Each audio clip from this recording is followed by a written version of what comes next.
There's a certain kind of exhaustion that doesn't come from doing too much. It comes from holding everything in, smiling when your soul is screaming, nodding when your heart wants to disappear, pretending every single day that you're okay, when inside you're crumbling quietly. You wake up already tired, not because you didn't sleep, but because you've been carrying a version of yourself that isn't real, a mask so polished, so practiced, that even you forget what your real face looks like. And maybe no one sees it, not your friends, not your family, not even your reflection. But deep down, there's a soft voice, one you've learned to silence, that whispers, "This isn't who I am." You've survived things you've never spoken about. You've cried in places where no one could hear you. And now, you're here. Not because you're weak, but because pretending to be strong has become unbearable. Somewhere along the way, the world convinced you that breaking down meant failure. That being honest about your pain would make you a burden. So you became fluent in the language of, "I'm fine." You became a master of disappearing in plain sight. But what if that ache in your chest isn't a flaw to be hidden? What if it's a signal, not of your weakness, but of your truth calling you back? Because maybe, just maybe, you're not falling apart. Maybe you're falling out of the version of yourself that was never real to begin with. And what if everything you've been hiding is the doorway to your real self? There is a prison more painful than chains or walls. It's the one built with smiles, with "I'm okays" that taste like lies, with nods and laughter that echo in empty rooms. You didn't ask to live behind glass, but somewhere, long ago, you learned it was safer to be accepted than to be seen. So you performed. You studied the script. You became the version of yourself that others could handle. Not too loud, not too sad, not too real. And now you live in a silent performance. Every gesture rehearsed, every word filtered, every tear swallowed before it dares fall. The world claps for your mask, but never sees your face. And it's killing something inside you, isn't it? You've become fluent in invisibility. You can walk into a room and disappear. Not because you're unseen, but because you're never truly there. You are the ghost in your own life. And the haunting? It's the echo of your true self, banging on the walls you built for survival. This isn't self-pity, it's self-recognition.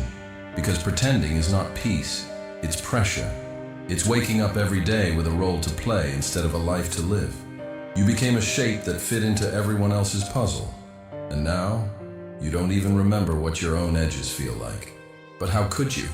When you've been edited so many times, you forgot what the original looked like. You say yes when you mean no. You say it's fine when everything is falling apart. You shrink yourself to avoid disappointing others. You silence your truth because the world is too loud to listen. And the cruelest part? Most people love the version of you that's killing you. They love your calmness, not knowing it's numbness. They admire your strength, not knowing it's survival. They lean on you, not seeing that you're collapsing inside. So you sit in your invisible cell, made not of metal, but of politeness, performance, perfection. But what if that mask you wear isn't protecting you, it's suffocating you? What if every time you fake a smile, you bury yourself a little deeper? What if every time you say, "I'm fine," you drift a little further from the person you once were? There's a deep tragedy in becoming everything everyone wants, except yourself. But here's the silent truth. You were never meant to be a character in someone else's story. You were meant to be raw, unedited, alive. And maybe it's time to stop performing, to stop apologizing for feeling too much, to stop shrinking just to be loved. Because what if the version of you that doesn't fit in is the most honest part of who you are? Let the mask crack. Let the illusion collapse. Let the silence break. Because freedom doesn't begin with being strong. It begins with being real. And real doesn't always look pretty. Sometimes it looks like trembling hands, tears you can't explain, a voice that finally dares to say, "I'm not okay." But in that breaking, there's something sacred. You're not falling apart. You're breaking out of the prison of who you had to be, into the truth of who you really are. Drop the mask for a moment and tell me, what are you pretending doesn't hurt? Write like no one's watching. This might be the first time someone truly sees you. Some wounds don't bleed, they echo. They show up in your silence, in your hesitation, in the way your smile fades too quickly. They shape the way you flinch at love, the way you hold your breath when someone asks how you really feel.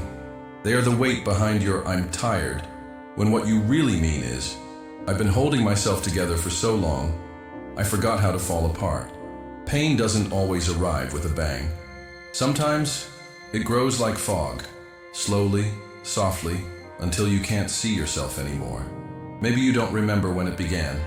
Maybe there wasn't one big moment, but 1,000 tiny ones. A glance that made you feel unwanted. A word that stayed in your bones. A goodbye that left you half alive. And slowly, you stopped trusting your emotions. You learned to second-guess your instincts. You became your own judge, jury, and executioner, condemning yourself for feeling too much, needing too deeply, hoping too wildly. But let me ask you something. Who told you that pain was something to be ashamed of? Who taught you that hurting meant you were broken?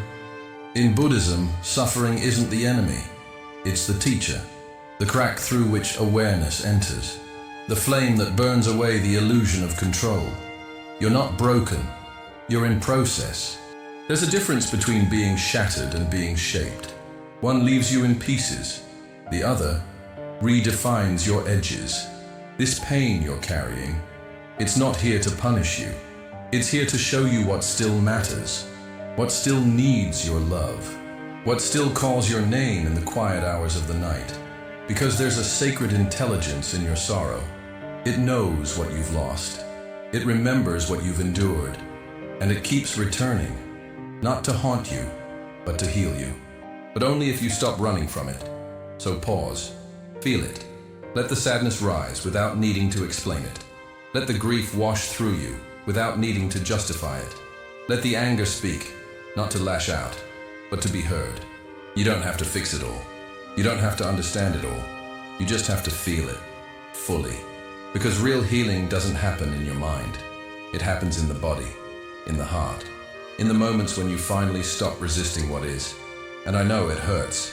The emptiness, the loneliness, the weight of memories you never asked for. But inside that pain is a doorway.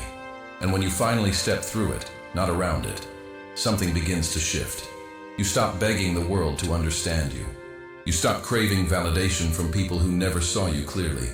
You stop pretending that being numb is the same as being healed. Instead, you begin to soften, not in weakness, but in truth. You start to hold your own hand. You start to speak to yourself with kindness. You begin to see that your suffering never made you less worthy. It made you more human. This is the real turning point. Not the moment everything feels better, but the moment you stop running from what hurts. The moment you sit beside your pain and say, "I'm here, I'm not going anywhere."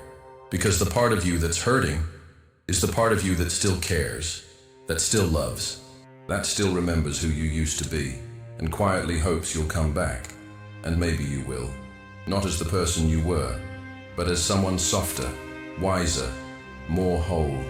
Pain doesn't have to define you, but it can reveal you, if you let it. Letting go isn't giving up, it's giving in, to the truth you've tried so hard to avoid. You've held on for so long, to versions of yourself that never felt true, to relationships that mirrored your emptiness, to dreams that were never really yours, just expectations in disguise. And now, your hands are tired, not from carrying too much, but from gripping what was never meant to stay. But here's the paradox. The moment you loosen your grip, you begin to feel whole. Letting go isn't coldness, it's clarity. It's the moment you stop begging life to be something it's not. The moment you realize that peace was never found in perfection, but in permission. Permission to not have it all figured out, to not always be strong, to release the narrative that healing has to look like happiness. Because sometimes healing looks like crying without a reason, or deleting the number you kept just in case, or breathing without trying to fix yourself. And maybe that's what you've been missing. Not answers, but air. The space to just be, without the weight of who you think you should be. Imagine this. You're standing in a river. The current is strong, but your hands are full. clinging to people, identities, stories, all the things you thought you needed to survive. But the current keeps pulling, and the more you hold on, the more you struggle, until something in you whispers, let go. So you do. One story, one memory, one mask at a time, and slowly you float. Not because the river became gentle, but because you stopped fighting it. This is freedom, not the absence of pain, but the presence of truth. The moment you realize that you can't be everything to everyone, and you don't have to be, that you don't need to perform wellness to be worthy of love, that you don't need to hold yourself together to be held by life. You just have to be real. And being real sometimes means being misunderstood. It means losing what wasn't true. It means standing alone and finally feeling your own presence. This is where it shifts from survival to surrender. Not because you've given up on yourself, but because you finally remembered who you are beneath the noise. A soul, not a product. A presence, not a performance. And the most beautiful part? The more you release, the more you return to stillness, to softness, to yourself. Letting go doesn't mean you stop caring. It means you start caring differently, not with desperation, but with devotion to the version of you that's been waiting beneath the pretending. The you that breathes easier when no one's watching. The you that doesn't need to prove anything to be enough. So breathe, unclench. Step out of the narrative of who you should be and walk into the truth of who you already are. And remember, the less you try to be accepted, the more you become real. The less you hold on, the more life holds you. There is a kind of healing that doesn't make a sound. It doesn't arrive with fireworks or clarity. It comes in moments that look like nothing, but feel like everything. Like breathing and realizing you're not holding your breath. Like waking up and not dreading the day. Like sitting in silence and finally feeling safe inside it. This is what surrender looks like. Not dramatic, not perfect, just real.